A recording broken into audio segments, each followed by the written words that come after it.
మండలి ఉన్నది.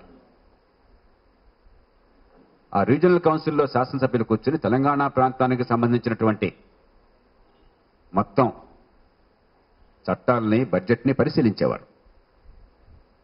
దానికి చాలా నిర్దిష్టమైన అధికారాలని, బాధ్యతల్ని కట్టబెట్టడం జరిగింది. అది బాగా పనిచేసింది. బాగా పనిచేసిన దాన్ని కొనసాగించేది పోయి దాన్ని రద్దు చేశారు 32వ రాజ్యాంగ సవరణ వచ్చినప్పుడు.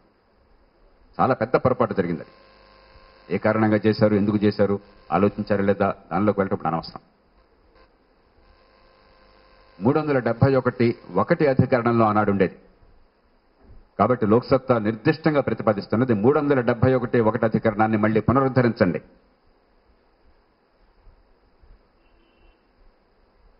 అధికారాలతో సహా ఉన్నటువంటి ప్రాంతీయ కౌన్సిళ్లు, అది తెలంగాణకే కావచ్చు, ఉత్తరాంధ్రకే కావచ్చు, రాయలసీమకే కావచ్చు, కోస్తాంధ్రలో వెనకబడ్డటువంటి మెట్ట ప్రాంతాలకే కావచ్చు, ఎన్ని కౌన్సిళ్లు కావాలన్నా కూడా రాష్ట్రపతి ఉత్తర్వుల ద్వారా కూడా ఏర్పాటు చేసుకునే అవకాశాన్ని మనం కల్పించుకోవచ్చు.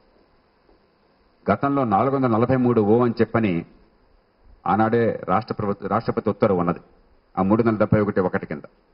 దాన్ని పునరుద్ధరించి అదే అధికారాలతో ఈవేళ కనుక ప్రాంతీయ మండలి ఏర్పాటు చేస్తే ఇక ముఖ్యమంత్రులు, మంత్రివర్గం ఈ గొడవ ఏముండదు. వారు చేయాల్సిన పని వాళ్ళు చేస్తారు. కానీ ప్రాంతీయంగా రాజకీయ అధికారం మాకు రాష్ట్రంలో ఉండమో లేకపోవటమో మా జీవితాలను మారుస్తుందన్నటువంటి భయం లేకుండా ఉంటుంది. ఈవేళ ముఖ్యమంత్రికి విశేషమైన అధికారాలను మనం కట్టబెట్టాం. అధికార కేంద్రీకరణ విపరీతంగా వస్తే వచ్చింది. అలా కాకుండా ప్రాంతీయ మండలి ఏర్పాటుకి, అలాగే నీటి వనరుల పంపకం ఉన్నది. ఈవేళ జనవనరుల పంపకంలో మాకు అన్యాయం జరుగుతోందన్న భావన తెలంగాణలో కానీ, రాయలసీమలో కానీ, కోస్తాంధ్రల మెట్ట ప్రాంతాల్లో కానీ ఉన్నది. లోక్సత్తా చాలా లోతుగా దీన్ని పరిశీలించింది. మీరు ఒకసారి రాయలసీమ, తెలంగాణ, కోస్తాంధ్ర ప్రాంతాల్లో భూమి మట్టాన్ని చూసినట్టయితే మీకు తెలంగాణ ప్రాంతంలో 100 నుంచి 300 మీటర్ల ఎత్తున సముద్ర మట్టానికి 45,000 చదరపు కిలోమీటర్లు ఉన్నది. 300 నుంచి 500 మీటర్ల ఎత్తున 39,000 చదరపు కిలోమీటర్లు ఉన్నది. 500 నుంచి 700 మీటర్ల ఎత్తున 23,000 చదరపు కిలోమీటర్లు ఉన్నది. 100 మీటర్ల లోపల కేవలం 6,000 చదరపు కిలోమీటర్లు ఉన్నది తెలంగాణలో. అలాగే మీరు రాయలసీమలో చూసినట్టయితే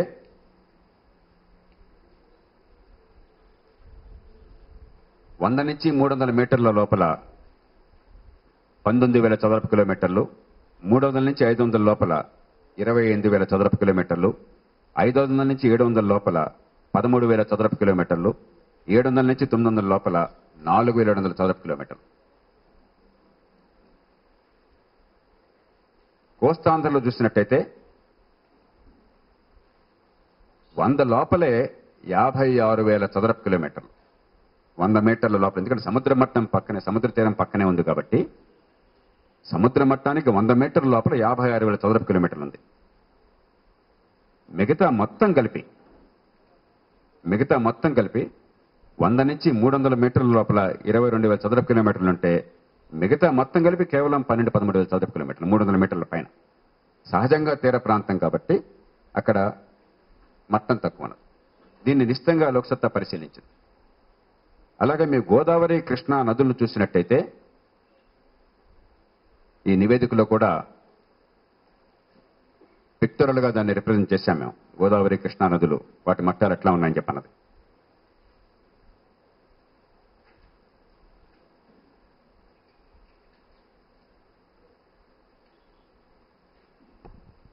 మీకు కృష్ణానది నాగార్జున సాగర్కి వచ్చేసరికి మీ అందరికీ తెలుసు, ఎఫ్ఆర్ఎల్ లెవెల్ 490 అడుగులు, అంటే సుమారుగా 150-160 మీటర్లు. శ్రీశైలం 897 అంటే సుమారుగా ఒక 250-270 మీటర్లు. ఇక గోదావరికి వచ్చేసరికి దురదృష్టవశాన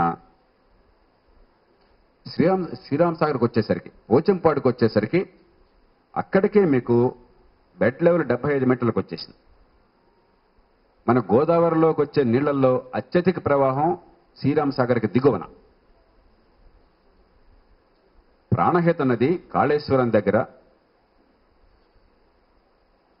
మంథని ప్రాంతంలో కరీంనగర్ జిల్లాలో గోదావరిలో కలుస్తుంది. అక్కడి నుంచి నిజానికి ఆంధ్రప్రదేశ్లో గోదావరిలోకి ప్రవాహం వచ్చేది. ఆ పైన చాలా తక్కువ మనకి.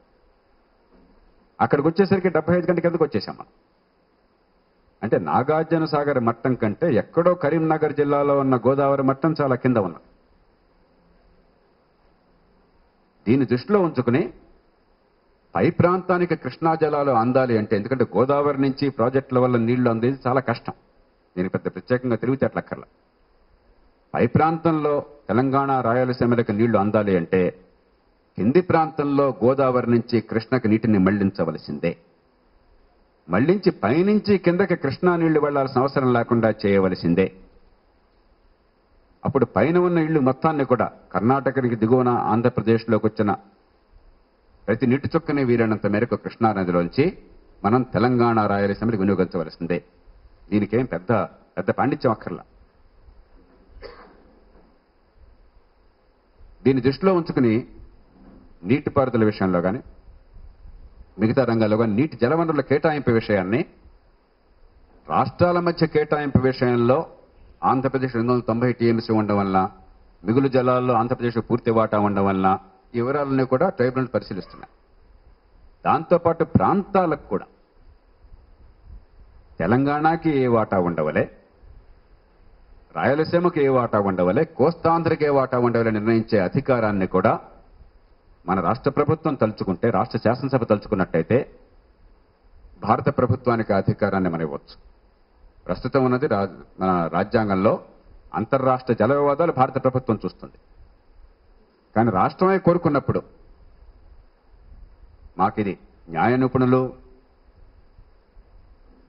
ఈ రంగంలో నిపుణులు, వారి ద్వారా మాకందరికీ న్యాయం జరగాలి నిష్పాక్షికంగా చెప్పి మనం కోరుకుంటే ఆ ట్రైబ్యునల్కి దాన్ని నివేదించడం ఏ ఇబ్బంది ఉండదు. కాబట్టి రాష్ట్రంలో వివిధ ప్రాంతాల మధ్య నీటి పంపకం ఈ రాష్ట్రంలో అధికారంలో ఉన్న పార్టీలో, ప్రభుత్వంలో, మంత్రుల్లో ఇష్టం వచ్చినట్టు చేసేది లేకుండా అందరికీ న్యాయంగా అంతర్జాతీయ సూత్రాల ద్వారా జలవనరుల పంపిణీలో ఏ రకంగా చేయాలో ఆ ఏర్పాటు చేసినట్టయితే అన్యాయానికి తావుండదు, ప్రాంతీయ అసమానతలకి తావుండదు.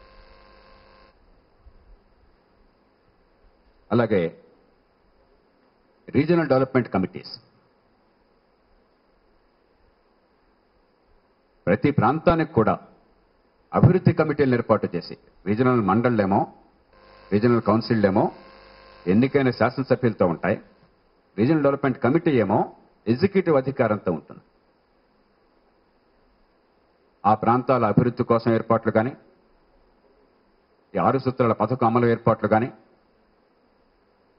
వెనకబడ్డ ప్రాంతాల అభివృద్ధి కోసం ప్రత్యేకమైన ప్యాకేజీల అమలు కానీ, జాతీయ ప్రభుత్వం నుంచి వనరులు తీసుకుని రాష్ట్రం నుంచి వనరులు కేటాయించి జిల్లా వారీ నిధులను చూపెట్టడం కానీ, ప్రాంతం వారీ జిల్లా వారీ బడ్జెట్లో కేటాయింపులు చూపెట్టడం కానీ, ఈ మొత్తం కూడా ఈ రీజనల్ డెవలప్మెంట్ కౌన్సిల్స్ ద్వారా జరగాలి. అప్పటికి అన్యాయం జరిగిందనే అవకాశానికి, ఆరోపణకు కానీ, లేకపోతే బాధకు కానీ, అపోహకు కానీ అవకాశం ఉండదు. ఈ రీతిన ప్రాంతీయ రీజనల్ అటానమీ, ప్రాంతీయ స్వయం ప్రతిపత్తి కోసం పూర్తి ఏర్పాట్లు సత్వరం చేయవలసిన అవసరం అది. ఇక 3వ రకమైన ప్రతిపాదనలు 3వ అంచె ఫెడరలిజానికి వెళ్ళాలి.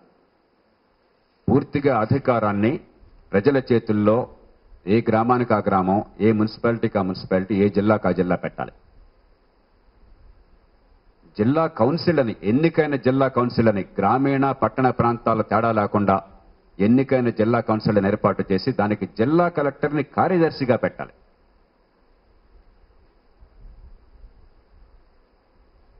ఈ 371టి అధికరణంలో ఒక్క క్లాజ్ మనం చేరిస్తే గతంలో ఉన్నటువంటి ఈ రీజనల్ కౌన్సిల్ని పునరుద్ధరించడము, జిల్లా కౌన్సిల్ ఏర్పాటు చేయటము, తదితరమైన ఏర్పాట్లు చేయడానికి రాష్ట్రపతి అధికారం ఇస్తే ఒక క్లాజ్ను మనం ఏర్పాటు చేస్తే ఇక ఈ రాష్ట్రంలో అందరికీ న్యాయం జరగడం కోసం రాజ్యాంగంలో ఇతర భాగాలతో నిమిత్తం లేకుండా మనం ఏమైనా చేసుకోవచ్చు.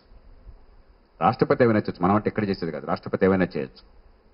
ఆ రూపంలో జిల్లా కౌన్సిల్ని ఏర్పాటు చేసి పూర్తి అధికారాలను వారికి ఇవ్వటం, దాంతోపాటు ప్రతి గ్రామానికి, ప్రతి పట్టణానికి తలసరి తలసరి 1000 రూపాయల గ్రాంట్ని ఇవ్వటం, పట్టణాల్లో వార్డు స్థాయిలో, గ్రామంలో పంచాయతీ.